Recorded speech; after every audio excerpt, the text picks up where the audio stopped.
दुश्मन को मारो कम, तड़पाओ ज्यादा। ये देश रहना चाहिए गैर बराबरी के खिलाफ इस लड़ाई में। नमस्कार, मैं हूं चित्रा त्रिपाठी और अब वक्त हो चला है जनहित का। ओरिएंट बेल टाइल्स स्टूडियो से आप देख रहे हैं एबीपी न्यूज। नमस्कार, मैं हूं चित्रा त्रिपाठी और आप देखना शुरू कर चुके हैं जनहित। लेकिन दिन की बड़ी खबरों पर आने के पहले इस वक्त की सबसे बड़ी खबर आप तक पहुंचाते हैं। अमेरिका के राष्ट्रपति डोनाल्ड ट्रंप को जोर का झटका लगा है, बहुत जोर का झटका लगा है। इस वक्त की सबसे बड़ी खबर यह है, अमेरिका की सुप्रीम कोर्ट ने ट्रंप के टैरिफ को गैर कानूनी करार दिया है। यह बहुत बड़ा फैसला है। अमेरिकी सुप्रीम कोर्ट ने कहा है कि ट्रंप का टैरिफ लगाना गैर कानूनी है, उन्हें ऐसा करने का कोई अधिकार नहीं है। अमेरिकी सुप्रीम कोर्ट ने डोनाल्ड ट्रंप के टैरिफ को रद्द कर दिया है। यह इस वक्त की बड़ी खबर है जो आप देख रहे हैं। आपको बताते चले, डोनाल्ड ट्रंप के ग्लोबल टैरिफ को रद्द कर दिया गया है। कोर्ट ने ट्रंप के दूसरे देशों पर लगाए गए टैरिफ को अवैध करार दिया है और साथ ही यह भी जोड़ दिया कि अमेरिकी राष्ट्रपति को टैरिफ लगाने का कोई अधिकार नहीं है। आपको बताते चले, ये टैरिफ एक आपातकालीन शक्तियों वाले कानून के तहत लगाए गए थे। कोर्ट का यह फैसला यकीनन राष्ट्रपति ट्रंप की आर्थिक नीतियों के लिए बहुत बड़ा झटका माना जा रहा है। आपको बताते चले, यह मामला ट्रंप के एजेंडे का पहला बहुत बड़ा मुद्दा था जो सीधे सर्वोच्च अदालत की दहलीज तक पहुंचा था और आज यूएस यानी कि अमेरिका की सुप्रीम कोर्ट ने यह बड़ा झटका दिया है। अमेरिका के राष्ट्रपति को 9 में से सिर्फ 3 जजों ने समर्थन किया और टैरिफ पर ट्रंप को जो बड़ा झटका लगा है, इस पर और विस्तार से बातचीत के लिए इस वक्त विशाल पांडे हमारे सहयोगी जुड़ चुके हैं। विशाल, ये किस तरह से ट्रंप के लिए एक बहुत बड़ा झटका है? राष्ट्रपति ट्रंप कैसे इसको लेकर आगे बढ़ रहे थे? आगे क्या होगा? आज कोर्ट के फैसले में कौन कौन सी प्रमुख टिप्पणियां रही जिसके बारे में हमारे दर्शकों को जानकारी देंगे विशाल आप? देखिए चित्रा, सबसे पहले तो अमेरिका की सुप्रीम कोर्ट ने इस टैरिफ को ही गैर कानूनी बताया है। यह बताया है कि जिस तरह से 1977 के आपातकालीन एक्ट का सहारा लेकर तमाम देशों पर टैरिफ लगाया गया, वो गैर कानूनी था। कांग्रेस की अनुमति इसमें लेनी चाहिए थी। कांग्रेस यानी अमेरिकी संसद की अनुमति इसमें ली जानी अनिवार्य थी, ऐसा सुप्रीम कोर्ट का कहना है अमेरिका के। इसके अलावा क्योंकि 6-3 का ये फैसला है, इसमें अगर देखा जाए तो असहमति ज्यादा दिखाई दी है सुप्रीम कोर्ट के जस्टिस के बीच में इस मुद्दे को लेकर कि ट्रंप ने जो भी टैरिफ का इस्तेमाल किया, ये उनके अधिकार क्षेत्र का मामला नहीं था, उनके अधिकार क्षेत्र का बाहर का मामला था। हालांकि इससे पहले भी निचली अदालतों में ये मामला गया था, वहां पर भी इस टैरिफ को अवैध ठहराया गया था और अब सुप्रीम कोर्ट ने भी इसे अवैध बताया है। आगे डोनाल्ड ट्रंप इस पर किस तरह की प्रतिक्रिया देते हैं, ये देखना काफी दिलचस्प होगा। लेकिन बहुत सारे विकल्प ट्रंप प्रशासन के पास जरूर खुले होंगे। वो 1977 के इमरजेंसी एक्ट के अलावा अन्य शब्दों का प्रयोग कर सकते हैं, अन्य कानूनों का सहारा ले सकते हैं। टैरिफ लगाने को लेकर बहुत सारे विकल्प उनके सामने खुले रहेंगे। लेकिन फिलहाल यह कहा जा सकता है कि जिस एक्ट का सहारा लेकर राष्ट्रपति ट्रंप ने तमाम देशों पर, लगभग 100 के आसपास ऐसी संख्या है जिस पर टैरिफ लगाया था, उसे सुप्रीम कोर्ट अमेरिका का अवैध बता रहा है, गैर कानूनी बता रहा है और ये अपने आप में डोनाल्ड ट्रंप के लिए बहुत बड़ा झटका है। ये बहुत बड़ा झटका है। भारत, चीन जैसे बड़े बाजारों पर इसका किस तरह का असर पड़ेगा? विशाल, आप इसके बारे में जानकारी दीजिएगा। लेकिन दर्शकों को बताते चले, अपने आप में वैश्विक बाजार के लिए यह बड़ी खबर इसलिए है क्योंकि पहले के मुकाबले अब वैश्विक बाजार आपको ज्यादा स्थिर नजर आएंगे क्योंकि ट्रंप लगातार जिस तरह के फैसले ले रहे थे, आपने देखा होगा शेयर बाजार में किस तरह से दुनिया भर के शेयर बाजार में हाहाकार की स्थिति देखने को मिली। ट्रंप के कई बड़े फैसलों का असर भारत पर भी पड़ा था। हालांकि बाद में जब 50 से 18% टैरिफ घटा भारत को लेकर, तो हमने एक स्थिरता अपने शेयर बाजार में जरूर देखी और छलांग भी देखा था बजट के बाद। लेकिन आपको बताते चले, ट्रंप के इस फैसले का असर क्या हो सकता है?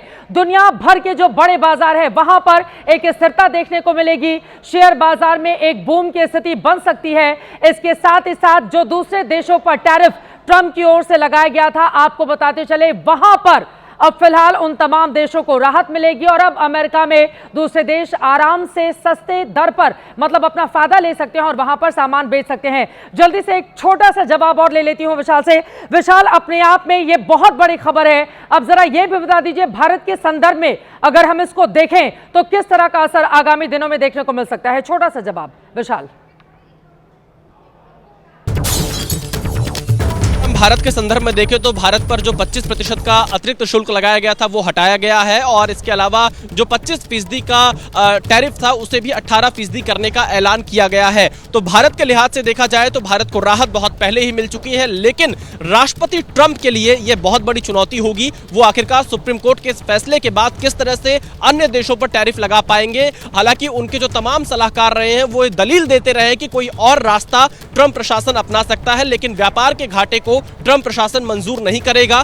तो चित्रा, देखना यही होगा कि आखिरकार सुप्रीम कोर्ट के इस फैसले के बाद डोनाल्ड ट्रंप क्या रास्ता अख्तियार करते हैं टैरिफ लगाने का, और क्या सुप्रीम कोर्ट का आदेश मानकर, क्योंकि उन्होंने अवैध बताया है इस पूरे प्रक्रिया को, तो क्या डोनाल्ड ट्रंप टैरिफ वापस लेंगे जो ने अपने अधिकारों का उल्लंघन किया है, ये कहा है अमेरिका की सुप्रीम कोर्ट ने। बहुत बड़ा झटका, इसके बारे में जैसे विस्तार से और जानकारी सामने आएगी आपको आगे एबीपी न्यूज पर लगातार बताते रहेंगे। जनहित में अब बढ़ते हैं आगे और अब आज दिन के सबसे बड़ी खबर का हम रुख करेंगे। भारत मंडपम में यूथ कांग्रेस के अर्धनग्न प्रदर्शन ने आज राजनीति की उस नग्नता को देश के सामने ला दिया जो अपने फायदे के लिए देश के हित से भी खिलवाड़ करने की हद तक जा सकती है। आज की जो तस्वीरें सामने आई, यहां पर सवाल सिर्फ एक प्रदर्शन का नहीं रहा, सवाल इस देश की गरिमा का है, सवाल उस मंच की मर्यादा का जिस पर दुनिया ने भारत को एक नई ताकत के रूप में उभरते देखा, उसकी मजबूती देखी, उसको आगे बढ़ते हुए देखा। यह भारत मंडपम वो स्थान जहां दुनिया के दिग्गज नेता पहुंचे हुए थे, जहां G20 की मेजबानी करके भारत के अपनी कूटनीतिक ताकत का परचम एक वक्त पर लहराया, जहां भारत के अपने वैश्विक आत्मविश्वास का परिचय दिया। लेकिन आज कांग्रेस उसी मंडप में अपनी राजनीतिक नग्नता का प्रदर्शन करते हुए देश की छवि ही दांव पर लगाने के लिए पहुंच गई। राजनीतिक हताशा में कांग्रेस अर्धनग्न हो जाएगी, ये किसी ने कल्पना भी नहीं की होगी। देश की सबसे पुरानी पार्टी कांग्रेस ने आज एक हरकत से अपने सारे संस्कार कुचल कर रख दिए। दिल्ली के भारत मंडपम में जहां भारत भविष्य का वैश्विक एआई विश्व गुरु बनकर उभर रहा है, वहां कांग्रेस ने ऐसा जो किया उसको शब्दों में बांध पाना बेहद मुश्किल है। जिस मंडप में कल दुनिया ने भारत के एआई महाशक्ति बनने का मंत्रोच्चार किया, आज उसी मंडप में कांग्रेस अपनी टी शर्ट उतारकर सिर्फ बनियान में अधनंगे बदन नाची। भारत यूएस डील का विरोध करने के लिए कांग्रेस को इतनी बड़ी दिल्ली में भारत मंडपम ही मिला था। चोरी छिपे चकमा देकर उसके कार्यकर्ता मंडपम में जा घुसे, सारी मर्यादाएं लांघ दी गई और अब सवाल उठ रहे हैं क्या कांग्रेस से भारत का नाम रोशन होते हुए देखा नहीं जाता, या भारत को बदनाम और शर्मसार करना ही उसका संस्कार है, क्योंकि लगातार 3 बार से देश की सत्ता से वो बाहर है। सिलसिलेवार देखिए, आपको पूरी कहानी सामने रखेंगे और कहने में कोई हिचक नहीं है कि ये भारतीय राजनीति का न्यूड शो है, बेहद शर्मनाक शो जो भारतीय राष्ट्रीय कांग्रेस ने आज भारत मंडपम में दिखाया है। यूथ कांग्रेस के कार्यकर्ताओं ने एआई समिट में ऑनलाइन रजिस्ट्रेशन कराने के बाद क्यूआर कोड स्कैन करके भारत मंडपम में प्रवेश किया। परिसर में एंट्री लेने के बाद कम से कम 10 से 12 यूथ कांग्रेस कार्यकर्ता हॉल नंबर 5 के भीतर दाखिल हुए। यहां पोडियम पर पहुंचते ही इन्होंने अपनी टी शर्ट और जैकेट उतार दी और भीतर जो एक जैसे टी शर्ट पहन कर आए थे, जिन पर पीएम मोदी और राष्ट्रपति ट्रंप के फोटो के साथ एक स्लोगन भी लिखा हुआ था, उस टी शर्ट को उतार कर लहराने लगे और समिट हॉल में नारेबाजी शुरू कर दी।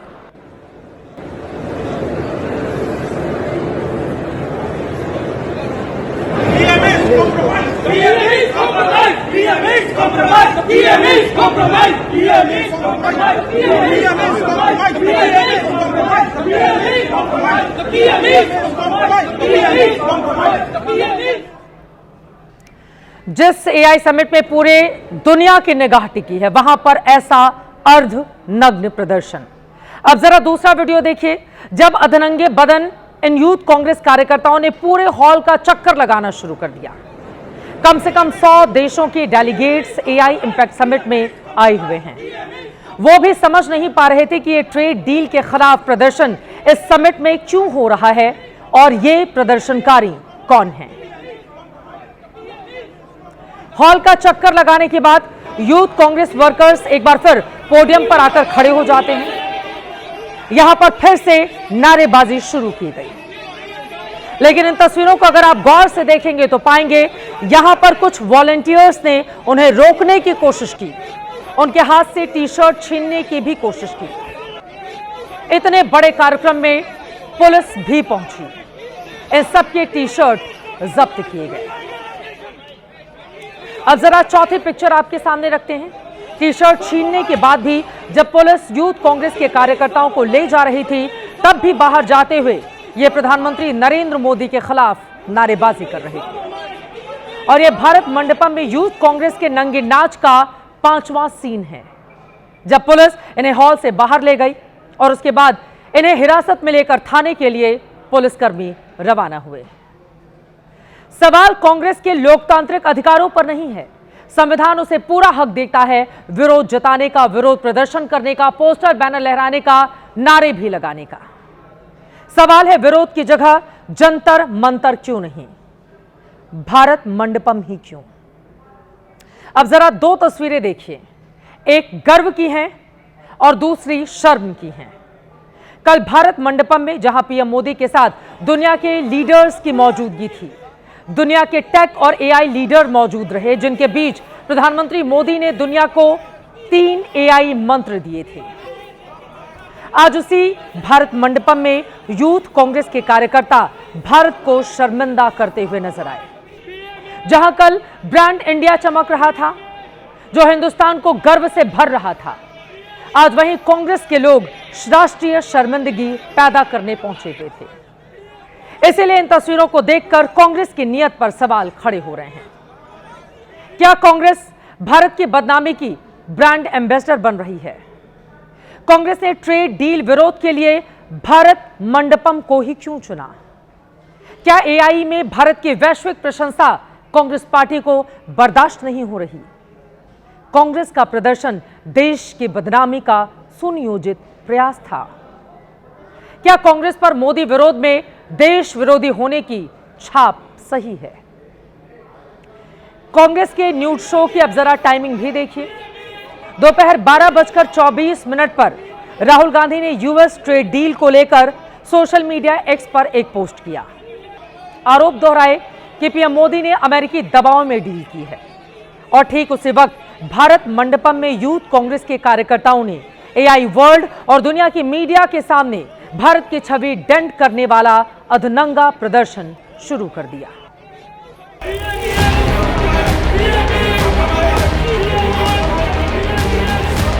एक शर्मनाक घटना भारत मंडपम पे करने का प्रयास कांग्रेस के युवा संगठन ने करने का प्रयास किया है। पूरी दुनिया के अंदर भारत की छवि को खराब करने का कुत्सित प्रयास हुआ और हम इसकी निंदा करते हैं। अगर कांग्रेस अपने केवल उसी माइंडसेट में रहेगी जब कि उन्हें हर चीज में विघ्न डालना है, तो भगवान बचाए। राहुल गांधी, सोनिया गांधी और प्रियंका वाड्रा की मौजूदगी में राहुल जी के निवास स्थान पे ये प्लानिंग किया गया था। ये प्रयोग है, ये संयोग नहीं है। कांग्रेस के लिए मेरे पास केवल 3 शब्द हैं: topless, brainless, shameless. Congress party के इस अधनंगे नाच में दिल्ली पुलिस ने अभी यूथ कांग्रेस के 4 ही प्रदर्शनकारियों की गिरफ्तारी की है। पुलिस पूछताछ कर रही है, इन्हें पटियाला हाउस कोर्ट में पेश करेगी। इनमें पहला नाम कृष्णा हरि का है, जो यूथ कांग्रेस का राष्ट्रीय सचिव है, बिहार का रहने वाला। दूसरा कुंदन यादव, बिहार में यूथ कांग्रेस का राज्य सचिव है। तीसरा अजय कुमार, जो यूपी में यूथ कांग्रेस का प्रदेश उपाध्यक्ष है। चौथा नाम नरसिम्हा यादव का, जो यूथ कांग्रेस का नेशनल कोऑर्डिनेटर है, तेलंगाना से आता है। लेकिन इसमें अभी और गिरफ्तारियां होनी तय हैं, क्योंकि बाकी आरोपी भाग गए थे। और इस वक्त की ब्रेकिंग न्यूज, बड़ी खबर आपको देते हैं। भारत मंडपम के प्रदर्शनकारियों की तलाश जारी है। दिल्ली एनसीआर में प्रदर्शनकारियों को पुलिस तलाश रही है।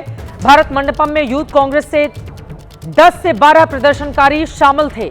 लगभग 8 प्रदर्शनकारी पुलिस से बचकर चकमा देकर भाग निकले। दिल्ली पुलिस यूथ कांग्रेस के 4 लोगों को ही पकड़ पाई थी। तस्वीरों में इन्हें देखकर पहचानने की कोशिश भी की जा रही है। यूथ कांग्रेस से 10 से 12 लोग टी शर्ट लहराते हुए देखे जा सकते हैं। लेकिन पुलिस ने जब धरपकड़ की तो 4 कार्यकर्ता ही उसके हाथ आए। बाकी भारत मंडपम में भीड़ का फायदा उठाकर नजरों से बचकर भाग निकले थे। अब इन्हीं लोगों की तलाश में पुलिस एनसीआर में लगातार दबिश दे रही है। सूत्रों के मुताबिक जो बड़ा खुलासा हुआ है उसके मुताबिक आरोपियों का प्लान काले छाते लेकर भारत मंडपम में घुसने का था। जरा सोचिए कैसे सुनियोजित तरीका इन लोगों ने अख्तियार किया था। काले छाते लेकर भारत मंडपम में घुसने का इरादा लेकर पहुंचे थे। काले छाते पर मोदी और ट्रंप के स्टिकर प्रिंट करवाकर विरोध करना इनका मकसद था।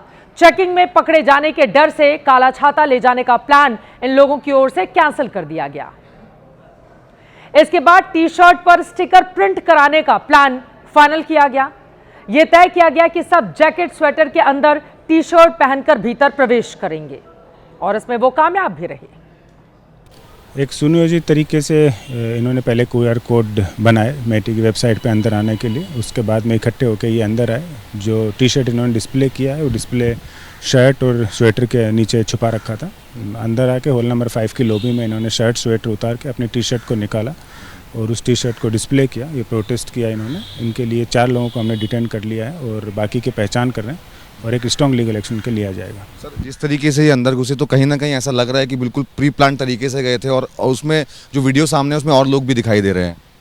निश्चित ही कुछ लोग अगर ऑर्गेनाइज तरीके से एक जगह पहुंच के अगर एक तरीके का प्रोटेस्ट करते हैं तो वो प्री प्लानिंग के बिना संभव नहीं है। इसकी भी हम जांच करेंगे। और इसी खबर के बारे में और विस्तार से जानकारी के लिए रुक करेंगे। हमारे 2 सहयोगी इस वक्त हमारे साथ जुड़ चुके हैं। विशाल पांडे भारत मंडपम से हमारे साथ लाइव है, मनोज वर्मा कोर्ट से हमारे साथ जुड़ चुके हैं। सबसे पहले विशाल के पास चलते हैं और विशाल, बड़ा सवाल यह है कांग्रेस पार्टी के इतने कार्यकर्ता भीतर प्रवेश होते हैं और अभी तक सिर्फ 4 गिरफ्तारियां ही हो पाई हैं। उनकी धरपकड़ के लिए किस तरह की कोशिशें की जा रही हैं विशाल?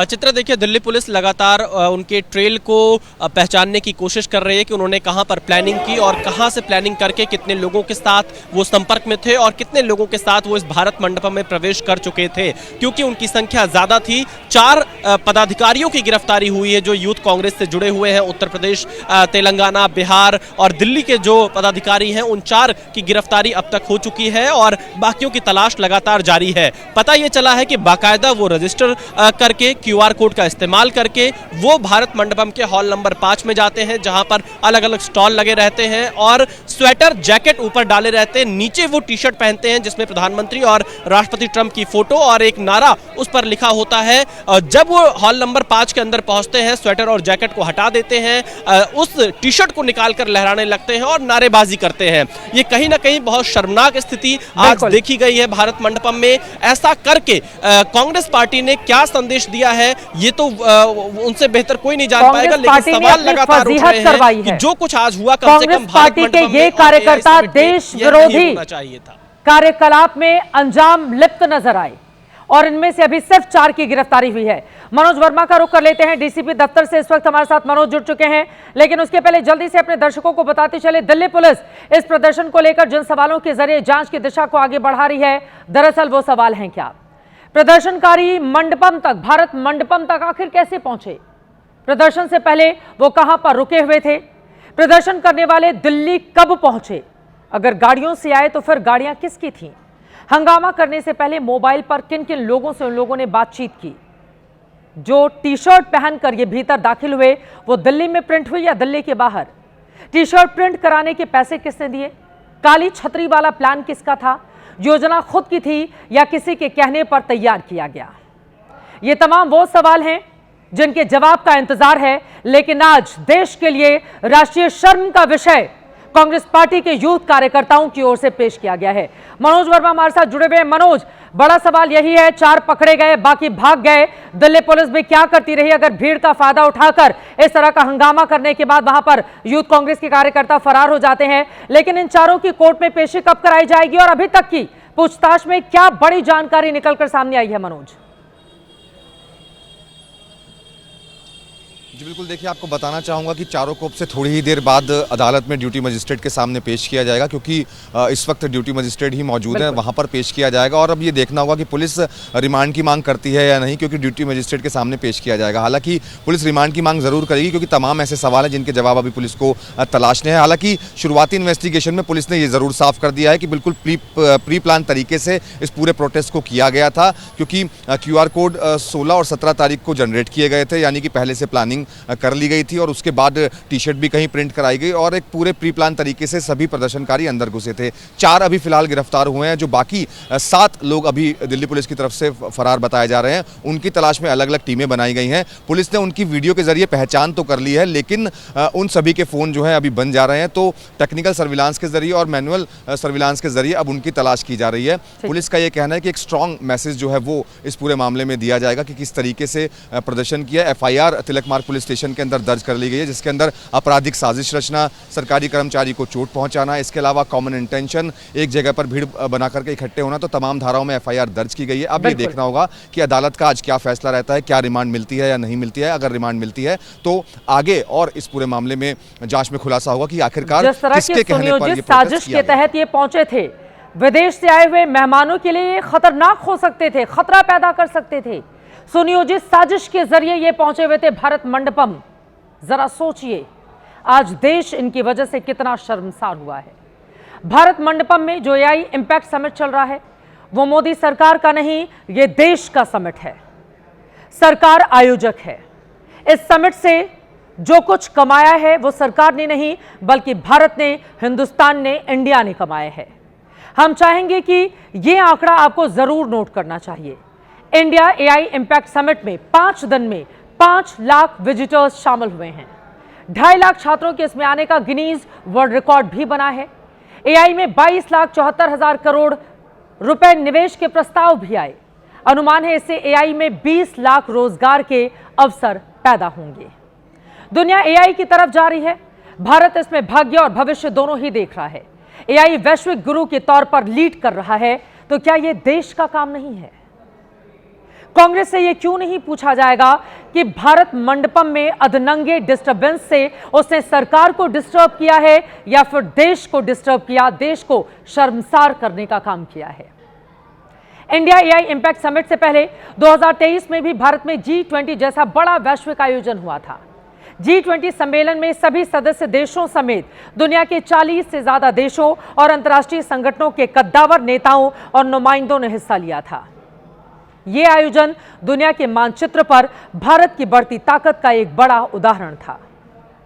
लेकिन क्या आपको याद है, उस वक्त भी कांग्रेस ने उस सम्मेलन की बुराई करने में कोई कोर कसर बाकी नहीं छोड़ी थी।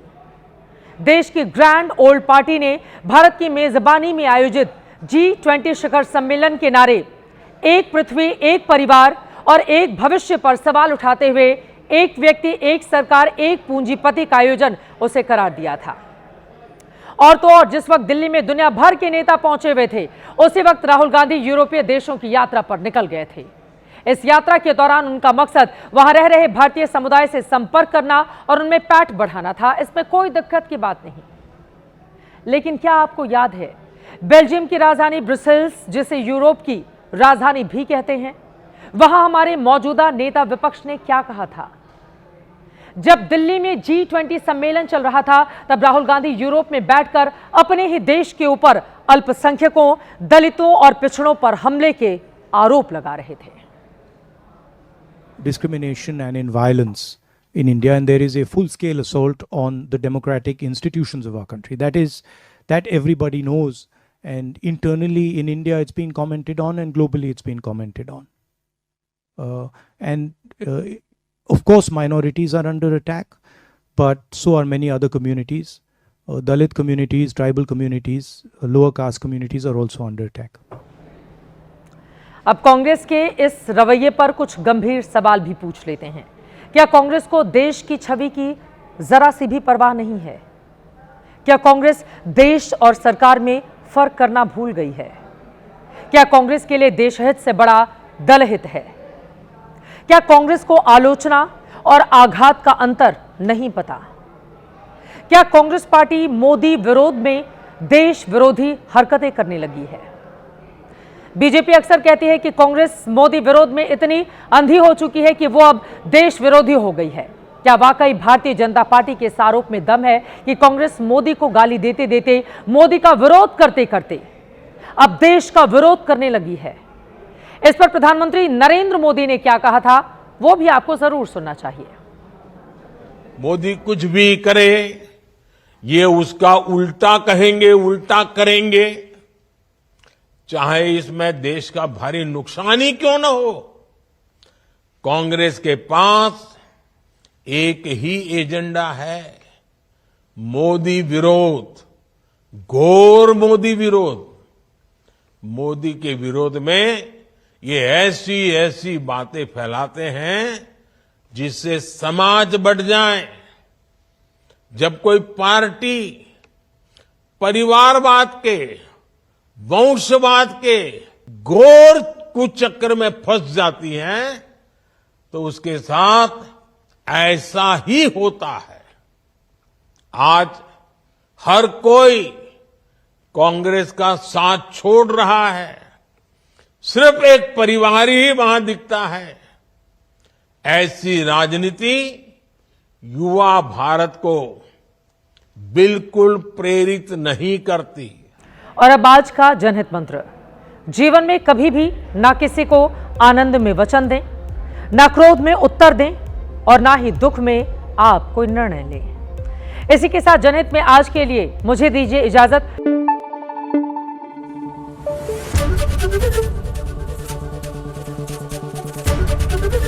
एबीपी न्यूज आपको रखे आगे।